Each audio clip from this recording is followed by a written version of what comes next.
A Lava Jato morreu de vez, já tinha morrido ou levou um tiro final do Supremo Tribunal Federal, hein? A resposta, ou pelo menos a ajuda para você chegar a essa resposta, eu te trago no bloco de notas de hoje, quarta-feira, 22 de maio de 2024, aqui pelo Correio Brasiliense, que começa neste momento. Eu sou Diego Amorim e todos os dias, de segunda a sexta-feira, sempre a partir das 5 horas, nós nos reunimos aqui para fazermos juntos as nossas principais anotações do dia. Convido você já sabe, mas eu reforço, a deixar o seu joinha, o seu like aqui nessa transmissão, é muito importante para a gente. Ative o sininho das notificações, se inscreva no canal se você, por acaso, ainda não é inscrito no canal do Correio Brasiliense. E o mais importante, compartilhe este link com mais pessoas, nos seus grupos de WhatsApp, nas suas redes sociais, para que mais gente conheça essa alternativa, essa possibilidade de se manter bem informado, bem informada, de maneira clara, objetiva, direta, é o que eu me proponho a fazer aqui, e sempre que possível, com leveza, porque a vida já é pesada demais. Sempre que possível, hein? O bloco de notas já está no ar, vamos começar as nossas anotações do dia.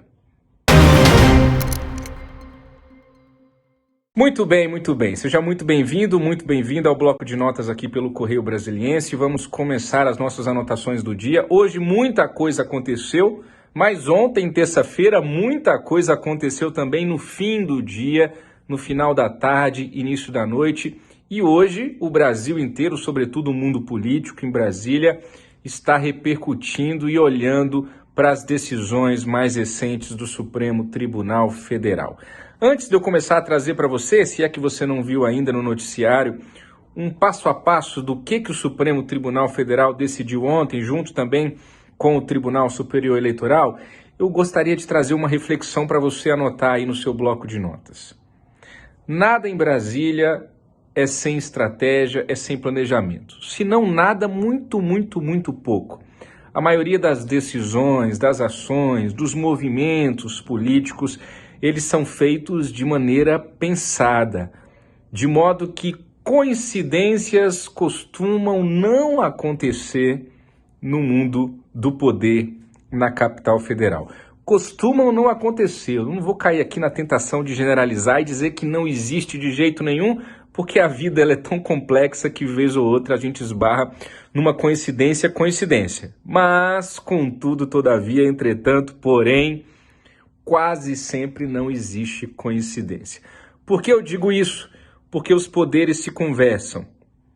Porque, embora nós tenhamos um modelo em que, em tese, o judiciário é 100% independente, o executivo, o Congresso Nacional, pesos e contrapesos, aquela questão toda, harmonia entre os poderes, pacificação. Fato é que, colocada toda essa discussão de lado, que às vezes é política, às vezes é subjetiva, às vezes é filosófica, às vezes enfim, o que quer que seja, os poderes se conversam.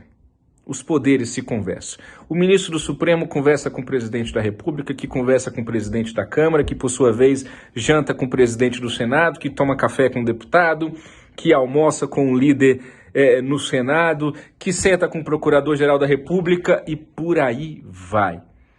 Ontem nós tivemos uma sucessão de fatos que, coincidência ou não, eu deixo para você fazer o seu juízo de valor a partir disso que eu estou lhe dizendo, claro. Coincidência ou não, esses fatos aconteceram no mesmo dia. Brasília é uma cidade política, essencialmente política. Brasília, que eu digo, os poderes, a esplanada dos ministérios. Claro que eu não estou aqui estigmatizando essa cidade que a gente ama tanto, que me acolheu quando eu cheguei aqui pequeno com a família, onde eu moro e gosto muito de morar. Mas a Brasília política, ela é política. É assim mesmo, redundante. De modo que o Supremo Tribunal Federal é também um tribunal político. De modo que o Congresso Nacional também tem um olhar para as decisões judiciais e por aí vai.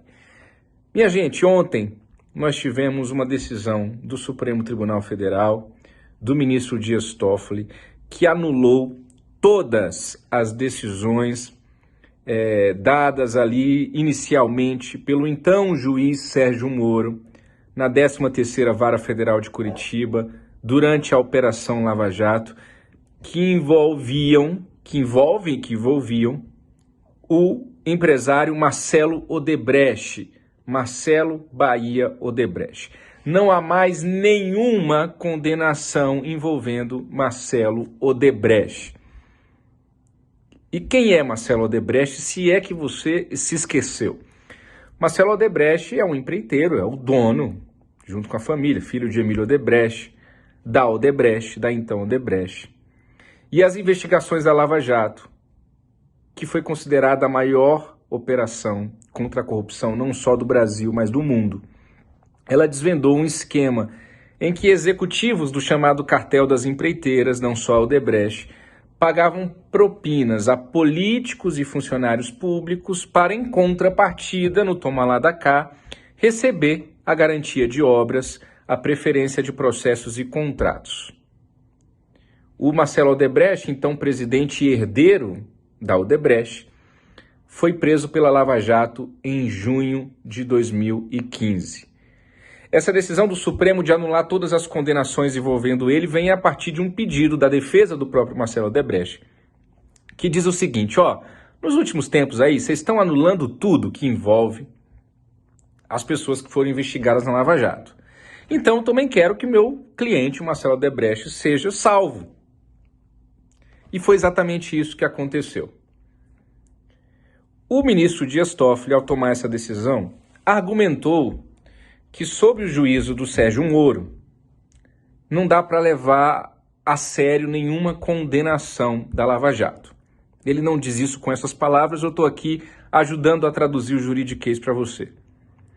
É isso que o Dias Toffoli disse. Olha, se foi o Moro que decidiu, se foi a Lava Jato, esquece. Nada daquilo ali valeu. Nada daquilo ali merece ser levado em conta. Rasga e joga no lixo. Por quê?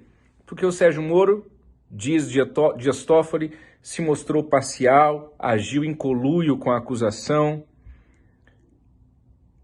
ignorou o devido processo legal, o contraditório, a ampla defesa e a própria institucionalidade para garantir objetivos pessoais e políticos.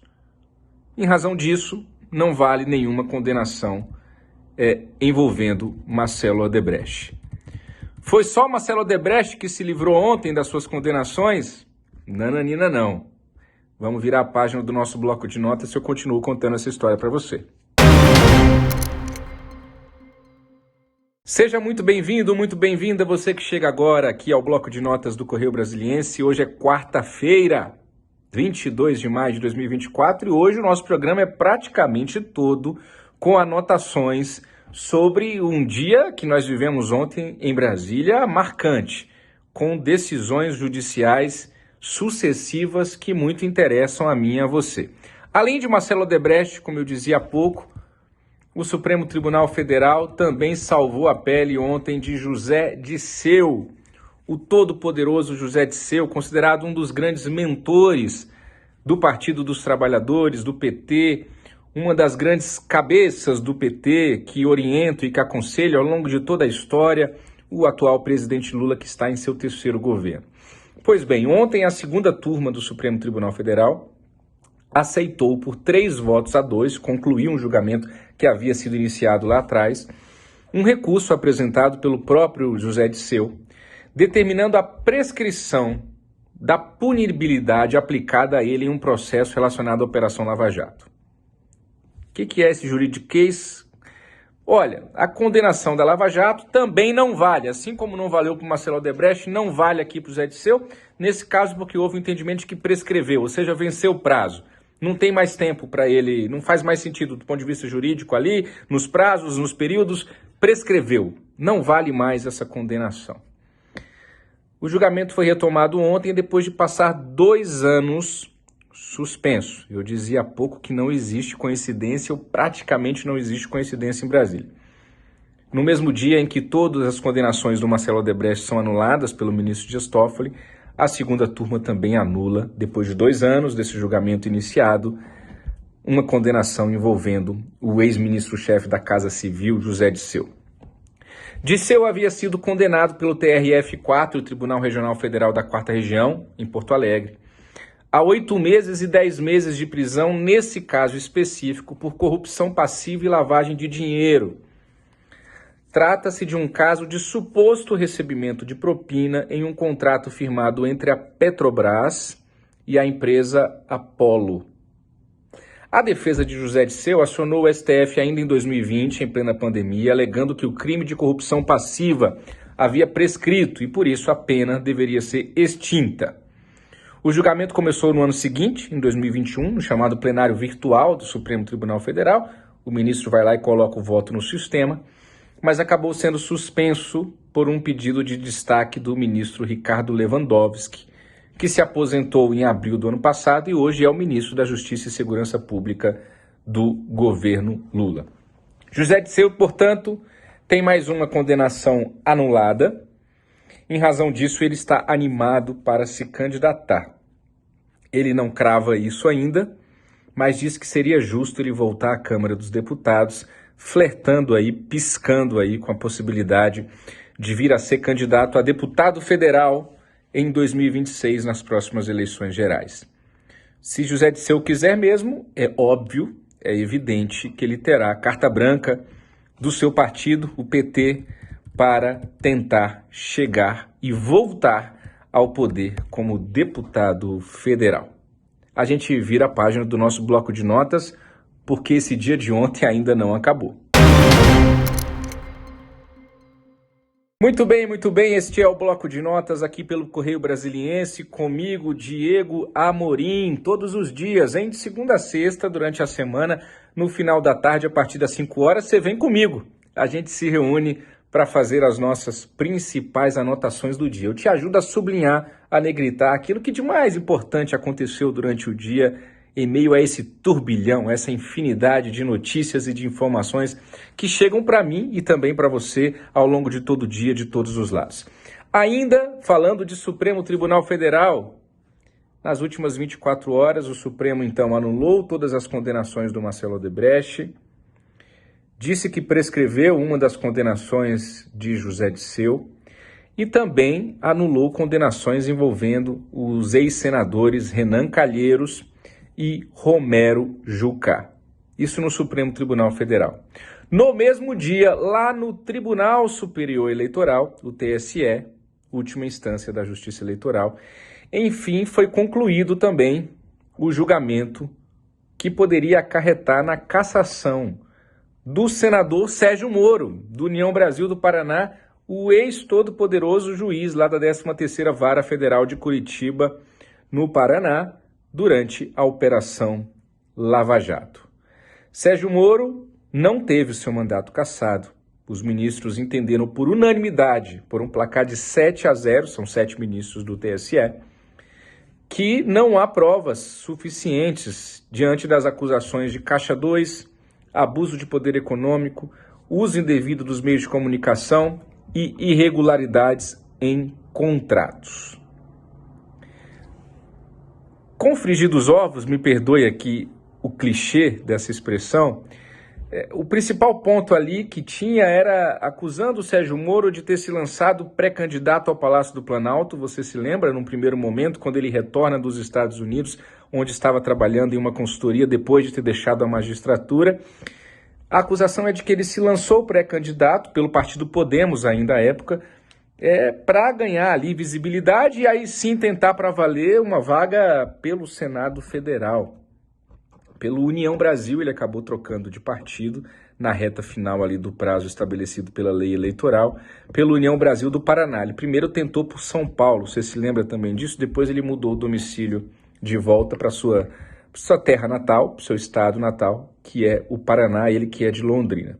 Pois bem, o PT, Partido dos Trabalhadores do presidente Lula, e o PL, partido do ex-presidente Jair Bolsonaro, antagônicos nos campos políticos, ideológicos e as correntes e das forças políticas de Brasília, ambos se uniram para tentar tirar o mandato do senador Sérgio Moro, porque ambos tinham interesse nessa vaga.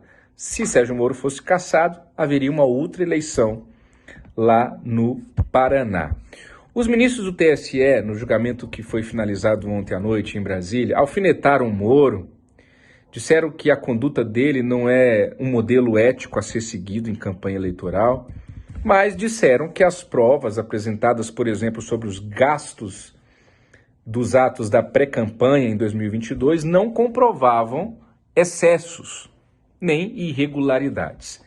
Então o TSE validou ali o parecer do próprio Ministério Público Eleitoral, que havia se manifestado já pela não aceitação desse recurso de cassação, que poderia culminar na cassação, apresentado pelo PL e pelo PT, e também coincidindo com a decisão local, lá do TRE, do Tribunal Regional Eleitoral do Paraná, que já havia também salvo Sérgio Moro, digamos assim, dessa cassação.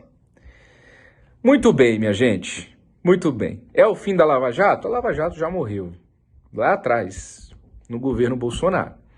O que está acontecendo agora, que a gente vê com essas decisões, é algo que já está precificado, para usar um termo do mercado financeiro, é algo que já está na conta, é algo que já se espera.